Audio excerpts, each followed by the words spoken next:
Number 8. William Wood.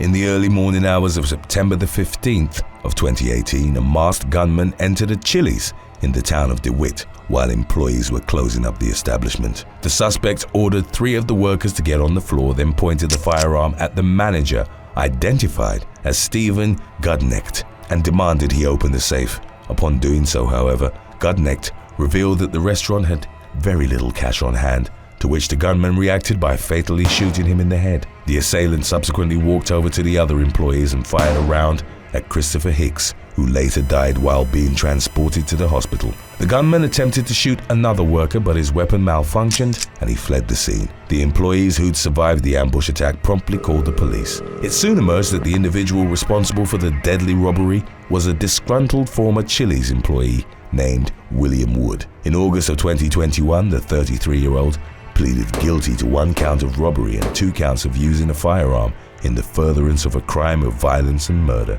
Although prosecutors initially announced their plans to seek the death penalty for Wood, he was ultimately sentenced to 2 life terms instead. Number 7. Javier Da Silva.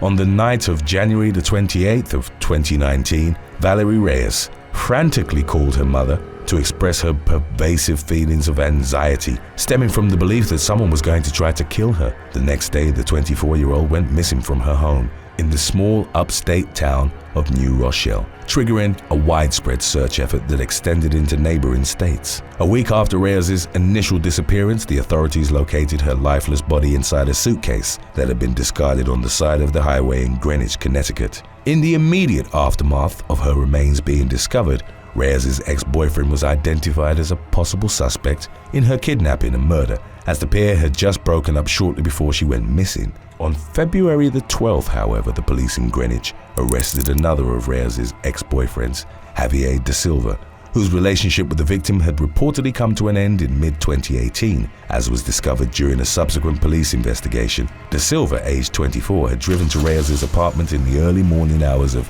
January the 29th.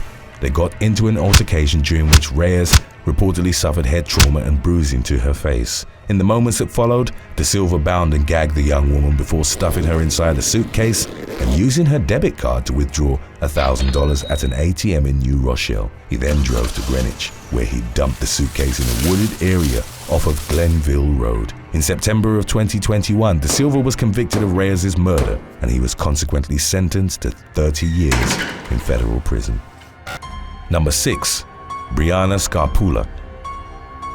On June the 10th of 2018, Brianna Scarpula was traveling down Latta Road in the town of Greece at a speed of over 70 miles per hour. Her best friend and fellow Hilton High School varsity cheerleader, Paige Smith, was in the car with her at the time. Subsequent reports detailed how Scarpula was attempting to get the attention of passengers in another vehicle on the roadway when she suddenly lost control of her own car. The 18-year-old then overcorrected her vehicle's path, causing it to cross over the painted center line and crash directly into an oncoming SUV. Both Scarpula and Smith were left in critical condition following the violent collision, and the latter ultimately passed away as a result of her extensive injuries. The driver of the SUV, later named as Mary Kay Mayuri, was reported to have suffered a broken left foot and ankle in the crash, requiring her to undergo multiple reconstructive surgeries. After spending about 2 weeks at Strong Memorial Hospital in Rochester,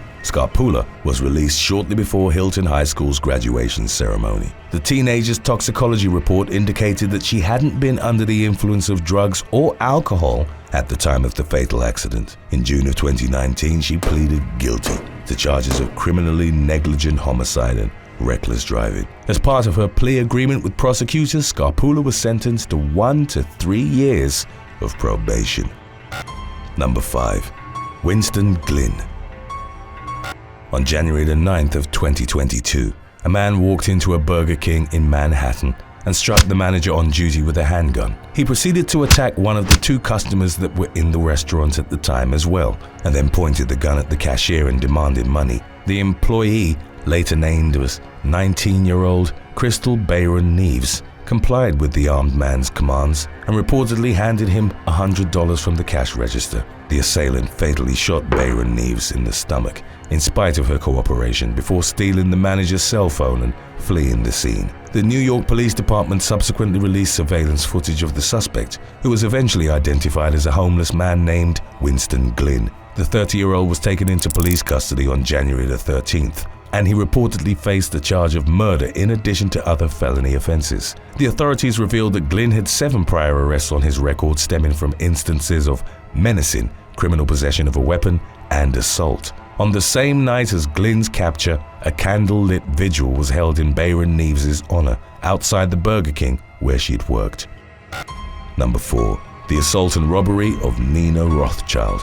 A researcher for New York City's Department of Health was making her way into a Queens subway station after work on February the 24th of 2022 when she was suddenly attacked by a man wielding a hammer. Surveillance footage taken from outside the station showed the suspect walking with a cane as he approached the victim, 58-year-old Nina Rothschild. The latter had begun walking down the stairs to the subway platform when the man kicked her in the back, apparently attempting to knock her over. Rothschild stayed on her feet and attempted to flee, but the assailant then took out a hammer and bashed the woman over the head an estimated 13 times. The victim was taken to Weill Cornell Medicine in critical condition after her attacker, later named as career criminal William Blount, absconded with her purse, which contained a cell phone, bank cards, and an unknown sum of cash. On February the 27th, Blount was arrested and charged with attempted murder, robbery, and assault. A second suspect, Queens resident Denise Alston,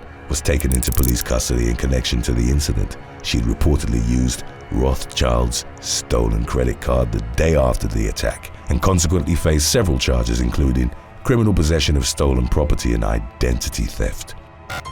Number 3. Asmad Nash.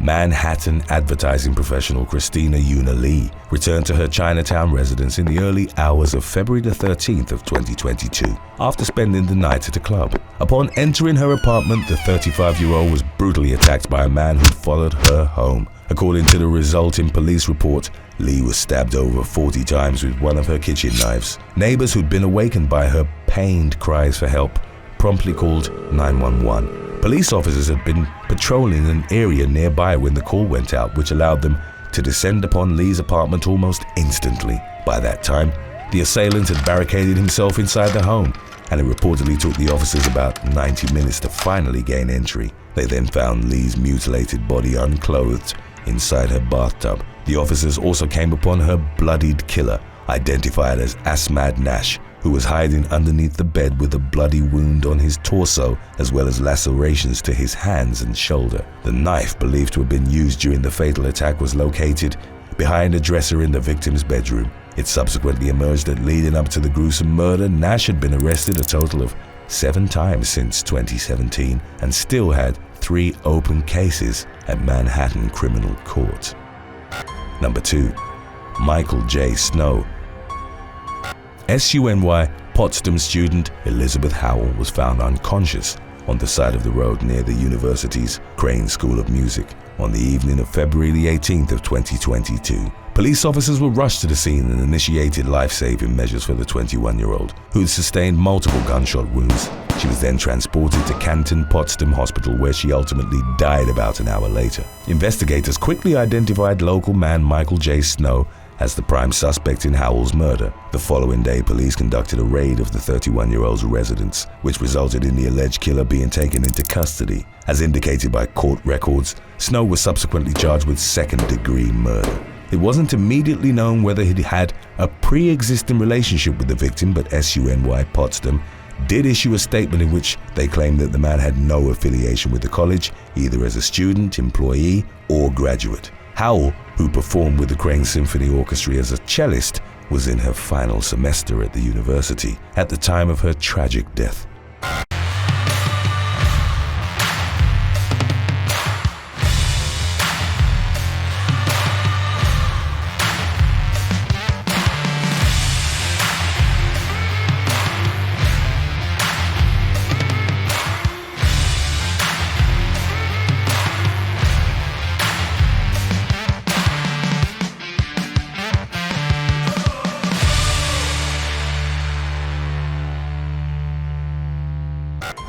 Number 1.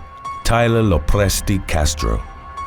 Shortly before 7 a.m. on January the 27th of 2022, a pair of Wanonta public transit employees came upon the frozen, lifeless body of a local college student near the intersection of Interstate 88 and Route 205. Emergency medical personnel attempted to resuscitate the young man, but he was ultimately pronounced dead after being taken to A.O. Fox Memorial Hospital. The authorities were able to identify him as 20-year-old Tyler Lopresti Castro by using the SUNY Wanonta student ID card that was found in his possession. Local police determined that Lopresti Castro had left the party at around midnight on January the 27th and began walking home alone. A witness claimed to have seen a man matching Lopresti Castro's description walking along an I-88 exit ramp at about 1 a.m. The young man was later captured by the security camera at the Silas Lane Transit Garage, where his body was ultimately found. It was reported that Lopresti Castro had unspecified levels of alcohol and caffeine in his system at the time of his death. Investigators found no evidence of criminal activity or foul play in connection to the student's untimely passing. Thanks for watching. Be sure to click on one of the links on your screen for more videos.